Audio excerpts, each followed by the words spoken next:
नांदेड शहरातील आर मालपानी आणि श्रीराम प्रताप मूकबधीर मगनपुरवा नवा मुंढा नांदेड येथे श्री गुरुदत्त प्रतिष्ठानचे अध्यक्ष विनोद कुमार श्रीरामवार यांच्या वाढदिवसाचे औचित्य साधून मतिमंद व मूकबधीर विद्यालय येथे स्माईल नांदेड हा उपक्रम सुरू करण्यात आला।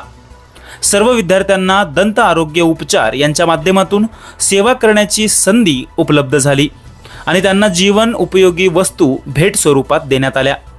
यावेळी विद्यार्थ्यांमध्ये आनंदाचे व उत्साहाचे वातावरण दिसून आले। यावेळी शैक्षणिक साहित्य वाटप, अन्नदान, सामाजिक बांधिलकी, विद्यार्थ्यांसोबत आनंद साजरा करण्यात आला। सोबतच त्यांना काळानुसार उद्भवणाऱ्या गंभीर आजाराची माहिती देऊन आजारापासून कसे स्वच्छ व सर्वांचे संरक्षण करावे याबद्दल मार्गदर्शन करण्यात आले। या दंतरोग शिबिराचे नियोजन नांदेड रूरल डेंटल कॉलेजचे व्यवस्थापकीय संचालक श्रीनिवास कासवा यांच्या संकल्पनेतून केले असल्याची माहिती डेंटल कॉलेजचे प्राचार्य व्ही भद्राराव यांनी दिली। तर यावेळी पीएचडी विभागाचे विभाग प्रमुख Rajesh Darsi, doctor Sneha Devkar, doctor Sujata Kadam, doctor Vikramsingh Pawar, doctor Venkatesh Kabde, doctor Akshay Wankhede यासह अन्य उपस्थित होते। नंदीग्राम न्यूज नेटवर्कसाठी ब्युरो रिपोर्ट नांदेड।